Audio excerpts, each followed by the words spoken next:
Hi, I'm Tom Dignan. Welcome to Cook This.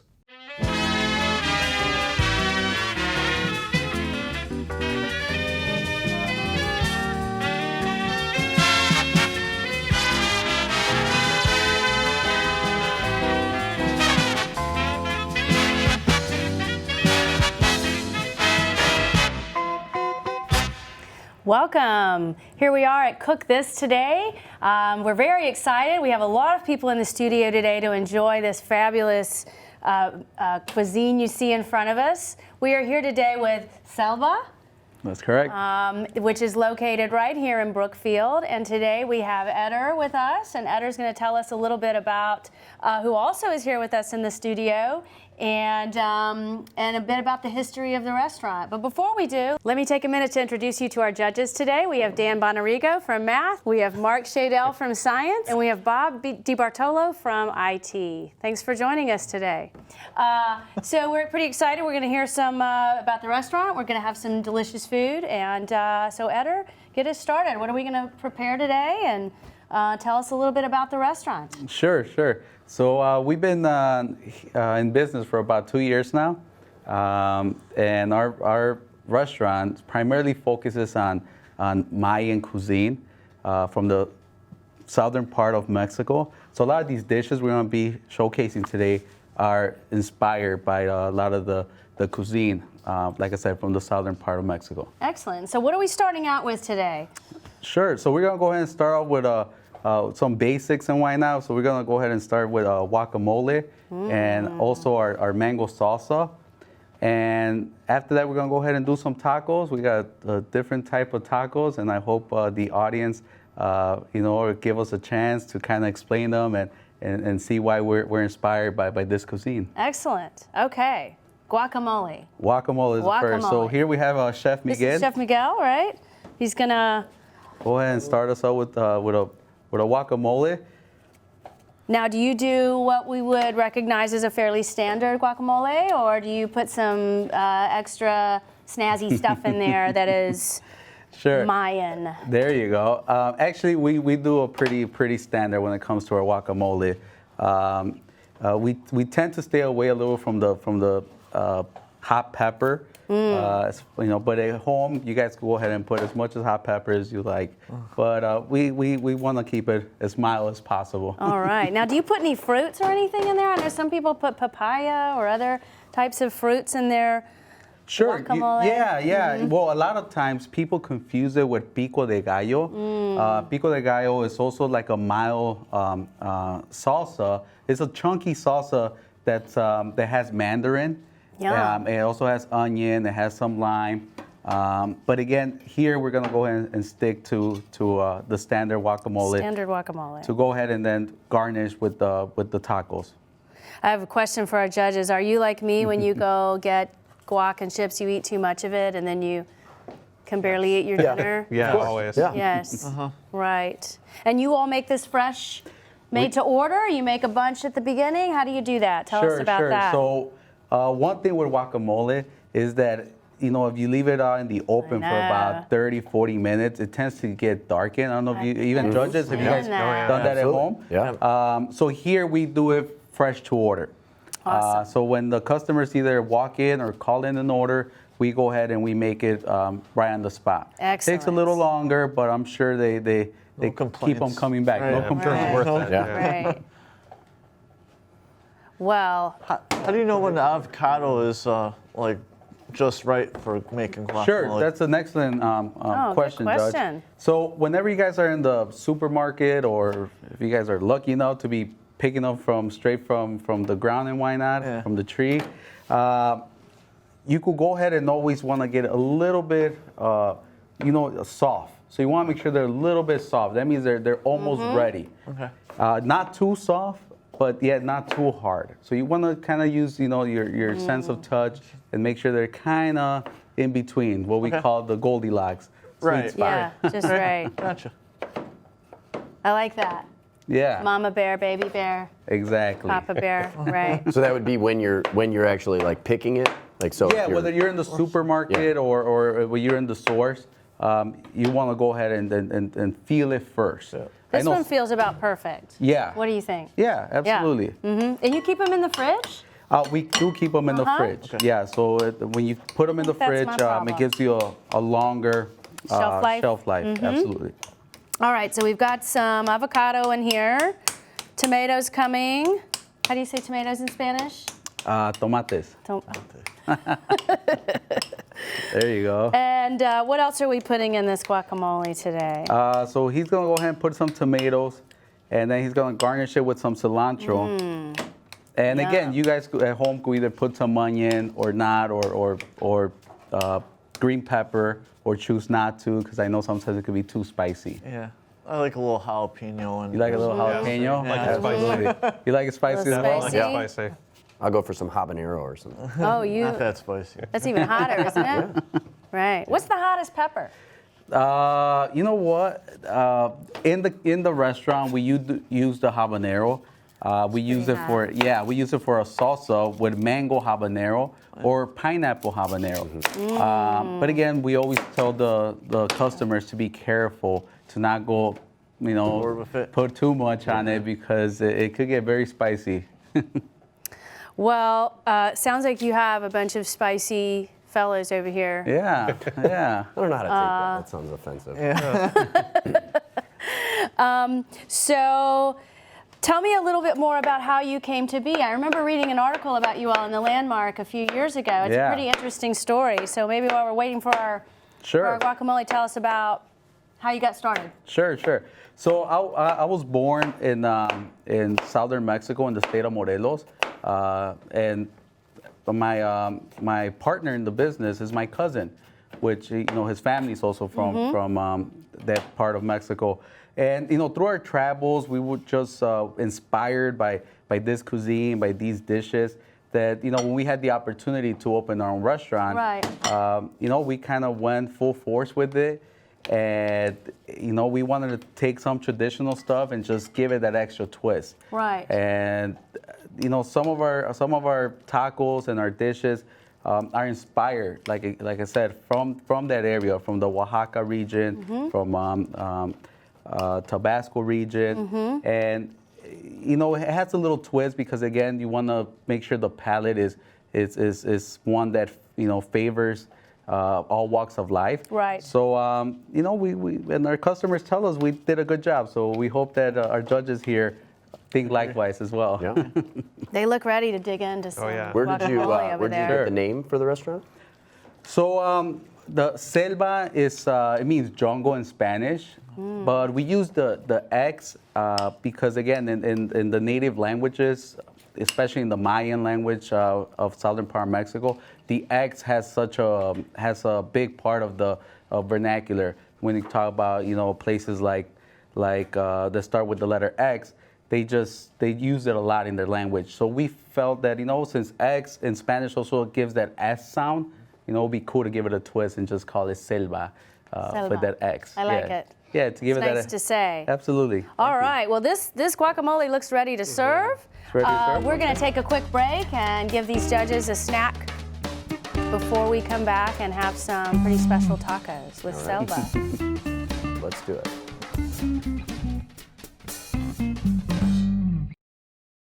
Hello, we're back with Cook This. Today on Cook This, we have Xelva, which is on Ogden and Brookfield.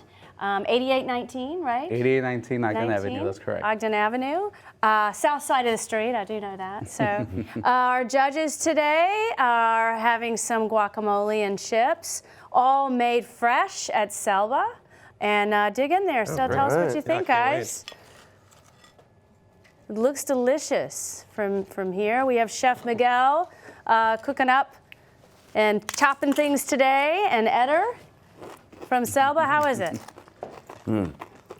I love fresh guac. very good. No, definitely. I know. It's fantastic. Having made fresh makes a real big difference. Yeah. I Sure think. does. Sure does. Yeah, every now and again I'll have guacamole that was open, and then it's like kind of dark. You gotta and, peel the top off. Yeah. Right? I Well- love the cilantro in there too. Cilantro's really good. Yum. Right. Okay. So that's just the appetizer. We have more. Now Bring it we're on. moving into some salsa. Correct? That's Eder? correct. We're having some mango salsa. some of us are having mango salsa anyway. One of our esteemed judges is allergic to mangoes. But I'm going to assume you need this bowl right here. Okay. Now, you know what I'm really excited about? First of all, mango is my favorite fruit of all fruits. Sure. But guess what I don't like about mango? What is that? Cutting it. So I'm so interested to see how Chef Miguel cuts this mango because... Is there anything you like cutting? What's that? You like cutting certain things? Well, certain things are easy. You know, like cutting a potato is easier than dealing with that pit in the middle. I don't know what to do with it. So I'm looking forward to a new technique. There you go. Yes, yes. Now tell us about your mango salsa. What do you do with it and what do you put in it? Sure. So Chef Miguel right now is gonna go ahead and do our fresh mango salsa that we do every day at the restaurant. Wow. So what we do with the mango salsa, we actually use it for some of our tacos and some of our burritos as well. Primarily, we use it for our shrimp taco and our shrimp burrito. And sometimes, people like to have it on the side as well. Right. Yeah. So right here, he's cutting some fresh sweet peppers, both red and green, and we do that just to give it some color and some texture. And then he's gonna go ahead and use some red onions, and then he'll go ahead and use the mango, which is the star of the salsa. I love mango salsa with fish. It's just delicious to put those two things together. Absolutely. So now I noticed the judges have some pretty good looking drinks out there in front of us. Tell us about what those are. They're looking good. So those are our aguas frescas, which is like fresh water that we call them in Spanish. And we make these every day fresh in the restaurant. These are homemade horchata. And then the green one is actually a cucumber pineapple fresh water or aguas frescas. Nice, aguas frescas. Now, I'm used to horchata being alcoholic. Is that an alcoholic drink or not? Not that I mean, people tell me about the horchata. Right. Actually, that sounds like it. Yeah. No. Actually, these are non-alcoholic beverages. And we also bottle our own carbonated soda with the horchata. So we have it right here in front. And this is our carbonated soda horchata. Yeah. It's our own with our own label. And you could pick this up either at the restaurant or hopefully soon at your local supermarket. And you all do this right in your restaurant? Actually, we have a what do you call it? Distributor? A distributor, yeah, right from the south side of Chicago called Filbert's, and they're the ones that bottle. Filbert's. Yeah, they're the ones that. Filbert's. Yeah, absolutely. Yeah. So they're the ones that go ahead and bottle our carbonated soda. Excellent. This is so exciting. Yeah. So we're on to the red pepper here. You guys are good with red peppers over there? Or red onion, I mean, red onion. Excellent. You got to have a little onion in your salsa, I feel like. Oh, absolutely. It just gives it that extra sweetness and yet taste to it. Yes. I really like the spices you get from the red onion. I do too. Yeah. Now, do you use other types of onions, or are you a red onion place? You have all kinds of onions going on there? Yeah, so in Mayan dishes, Mayan cuisine, the red onion tends to be used a lot. That's the one. But we also use the white onion as well for some people like their tacos just onion and cilantro. So that one we tend to use the white onion. Is that just because red onions grow more plentiful down in the southern part of yes, I would say it's more plentiful, and also I think it gives a real cool color to the dishes. Yeah. It makes the dish just pop out. Oh, okay. Yeah, so absolutely. I want you guys to get a shot of Chef Miguel here. No tears, no crying. How'd you do that? That's magical. I'm usually like streaming. I can't. Is there a trick? I say years of practice. Years of practice. Yes, years of practice. It doesn't even get to you anymore after a while. Many, many years. Now, what's this? You got some different citrus. Yeah, so he's gonna go ahead and splash it a little bit with some orange and some lime. Nice. Brighten it up a bit. Brighten it up, and it gives great flavors. Yum. It brings everything together. So just when you do that, and again, you could try this at home, guys. So smells wonderful. Feel free to try this at home. Just, be careful with some of the utensils here. Yes. If you're under 18 as a parent. Wear safety goggles. I Wear don't safety know, right? goggles, absolutely. Wonderful. So we had some red peppers, green peppers, red onions in there. And how about our mango? Are we going to put some mango in there? No, because you don't. Oh, we already have some. Oh, magically, there's some right here, already ready to go. Okay, and what are we doing with this mango salsa? We're putting this on some tacos, Yeah, correct? we're gonna go ahead and put this on some tacos. Excellent. So Chef Miguel's gonna go ahead and start heating up the tortilla All right right. behind us. Well, perfect timing because we're going to take a quick break while we warm up some tortillas and Sure. get this mango salsa ready to meet up with some chicken and shrimp, it looks like. All right. So we'll be back in a moment with Xelva and Cook This. We're back on Cook This, and we have Xelva today with these beautiful shrimp tacos with mango salsa on top of them, made fresh daily at Xelva in Brookfield. We have Eder here, we have Chef Miguel, and we have our three judges who are about to sink into these good-looking tacos. So this guy in the middle here is no mango, and Mango. so. Just to recap, we've had some guacamole made fresh daily at Xelva, and we moved on to some shrimp tacos, which were correct. battered in tempura batter and Sure. deep fried and served lovingly on a blue corn tortilla with some mango salsa. Yeah, fantastic. So what do you think, guys? I love. I mean, I like shrimp. The batter is great, but then the lightness, the freshness of the mango and the pepper and the onion, and Yeah. it's fantastic. Really great. It's so colorful too. It's Yeah. like fun. Yeah, it is. It's a very pretty dish. Make sure you guys get a close-up of that good-looking taco over there. So we're moving on to some more tacos, though, Yeah, right? yeah, absolutely. Excellent. Hope you're hungry. More Oh, yeah. tacos are coming. So what do we got next, Eder? We've got some more Yeah, blue so- corn tortilla.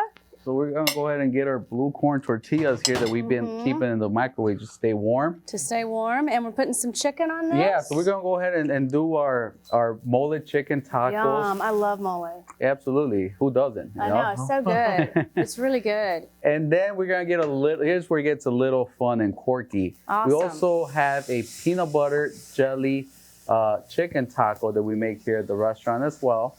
Yum. That sounds good to me. Yeah, absolutely. So it's not what you think. A lot of people think that it's like, Like gonna be like this. yeah, like your you know. regular, PB&J sandwich.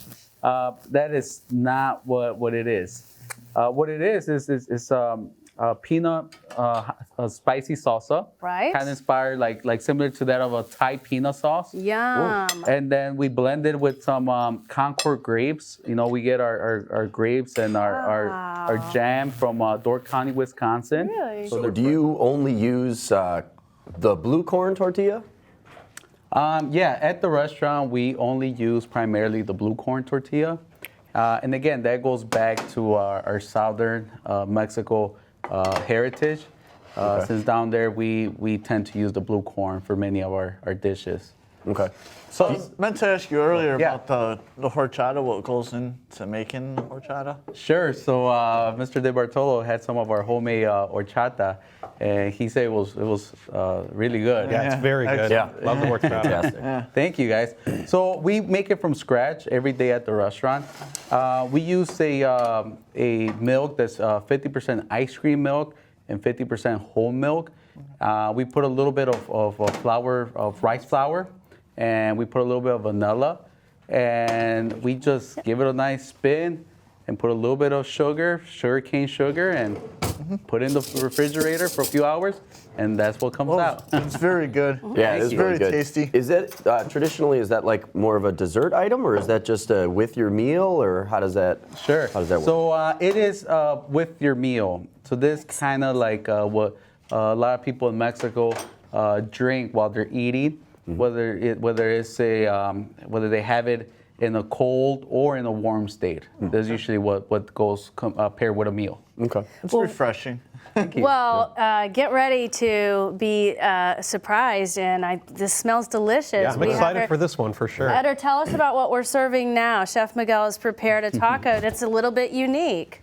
Sure. So our judges are now gonna go ahead and feast on a peanut butter and jelly chicken taco that we Wow. made. Yeah. So I'll explain it a little. Really, Is it good? it's a twist from a Mayan dish where we use a cacahuate salsa, which is like a spicy peanut salsa. And then, we went ahead and infused it with some Concord grapes. We get our grapes from Door County, Wisconsin. They're freshly picked. There's no high fructose. So it gives it that kind of, fresh, zany and kind of yummy taste of the jelly all You can come together. definitely really taste the grape. Yeah, it's great. I love it. Nice. This is Peanut butter.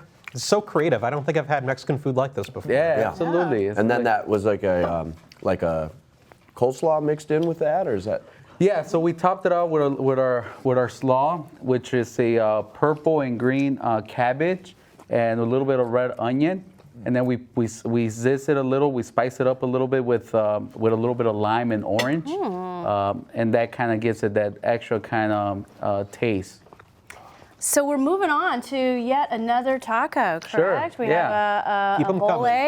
Yeah. Mole coming at you now. These not to be outdone. All right. There's yet more. I love a good mole. Absolutely. Now tell us about your mole and what's in it, and Sure. I'm sure it's specific to the region. So tell us about that. So, if for those that love Mexican food and love just to try out different things and whatnot, they're very familiar with mole. Now the mole, they tend to prepare it different depending on where you're at in Mexico. The way we do it here at the restaurant is we make it from scratch. We make it from scratch. So our mole has chocolate in it. Has a little bit of guajillo chiles in it, and we use the base of the mole base, and then we blend it all together. We put a little bit of what do you call them? Drawing a blank here. It's all right. Onions, and we put a little bit of other secret spices Secret there. spices. There you go. I can't give all the secrets. That's right. And then we blend it all together in the blender, and we come up with our own version of mole, in-house mole. You know what I like is that there's more flavor than a lot of places you get there. I like spicy foods, Sure. but a lot of places are just overly spicy. And, Yeah. this is just like more flavor, Yeah. and then anything like it just something good every time. So Thank you, guys. Yeah. Thank you, judges. Thank you. Yeah, I really like that last taco. That, Yeah, I that was, was really I mean, impressive. like when you eat peanut butter, it's like, but Right. I was just so smooth and you got some great flavor, but it really just was a nice sauce on the Sure. chicken, yeah. And I didn't know that peanut butter was used in Mexican cooking. Usually when I Yeah. think peanut butter, I think like Thai food or something along those lines. Right. but, Yeah, absolutely. Like very I said, surprising. in the southern part of Mexico, not only the geography is different, but the weather's also different. So, people tend to use locally picked produce and locally picked fruits and vegetables. So that's kind of, and again, because we're in the southern part, we don't tend to familiarize ourselves with their cooking as opposed to the northern part of Mexico. Yeah. All right. I'm getting pretty excited about this. This Yeah, looks absolutely. great. Yeah. This looks great. glad you get the grapes, the grapes from like Wisconsin, which is pretty close. I mean, it's not like you're shipping them from California or Yeah, wherever. absolutely. You know? So yeah, we use some grapes and we use some blueberries from up there. Oh, nice. And let's be honest, they have such great jelly and do. jam Yeah. up there. They do. Yeah, they do. So we've got the chicken mole coming right here. And I'm just amazed you all make this fresh daily. Everything fresh daily. Every day. Salsa, the Yeah. guacamole, the mole. Very exciting for us to have this in our neighborhood in Brookfield on Ogden Avenue, 8800 block of Ogden Avenue in Yeah. Xelva. Come visit us. We're happy you're here. And we're happy to be here. Well, thank you. Thank you. And I'm sure our judges are gonna Yeah. go ahead and very visit us. Yeah, I never knew about it, but I'll have Yeah. to get over there. Well, it's Soon only as been that's a tomorrow couple for of lunch. years, right? Yeah. We order a couple times, like a month. We're there in and out every once in a while. Yeah. Awesome. Yeah. Awesome. So we're very fortunate in our neighborhood to have fresh food that's authentic. And what do you want to say anything about our bowl of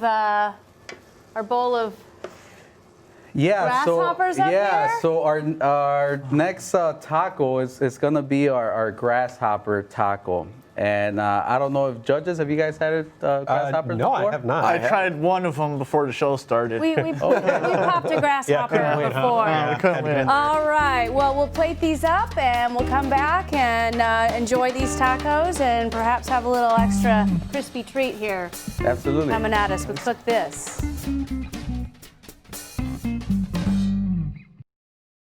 All right, we're back with Xelva and the chicken mole tacos over here. The judges are about to sink into some chicken mole. I love mole. It's so good.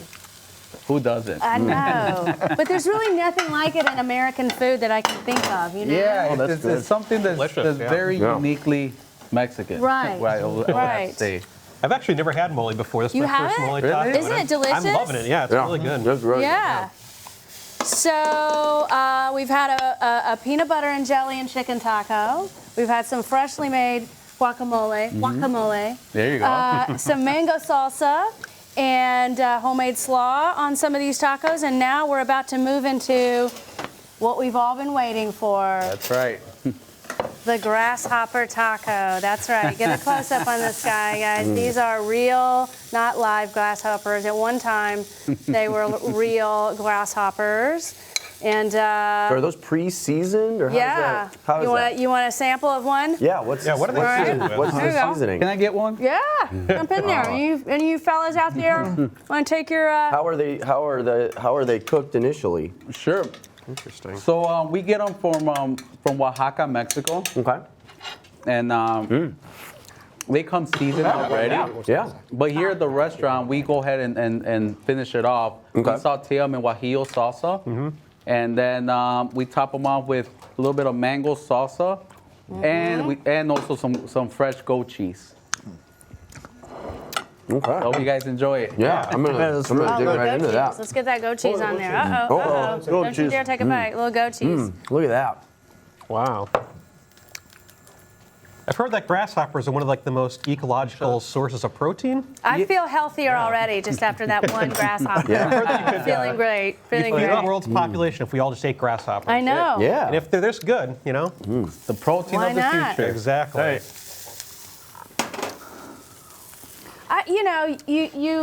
It's funny what gets eaten and doesn't, Good. right? Or what people decide to eat as a group and not. So also in the Mayan culture, what are some other things that maybe we don't eat here but are fairly commonplace Sure. in southern Mexico? Yeah. So things such as like iguana. It's something iguana stew. How's that Cristina. taste? It's pretty good actually. Is it? A lot of meat on an iguana? Yeah, Tastes like chicken? you'll be surprised. Yeah, yeah, like chicken almost. Yeah. And they also do hot rock soup. Hot rock soup. Yeah. So basically, they heat up a rock, and they put it in a bowl, and they put some fish or some shrimp, some veggies and whatnot. And you can imagine how hot the rock is. Right. And they go ahead and make a stew on it. Excellent. Want one? No, I'm good. Thank you. All right, now all of us have Thank you. officially Yeah. a grasshopper taco. Right, mango Let's get a free close-up version. of these guys Yeah. noshing down on their grasshopper tacos here. Get in there. Get in there, really Bonarigo. good. Yeah. All right. My legs are falling out here. I know. Is it a little crunchy? I got legs all over the place here. It's all right. We get you a fork. Some antennae those up. and all that. Some wings. Yeah. This has been great, Eder. This is Xelva. They are in Brookfield, right on Ogden Avenue. Everything fresh daily. You won't be disappointed if you go in and check these guys out. Chef Miguel, thank you. Eder, thank you. Judges, thank you. Absolutely. Thank you. And Thank you, thanks guys. for joining us on Cook This.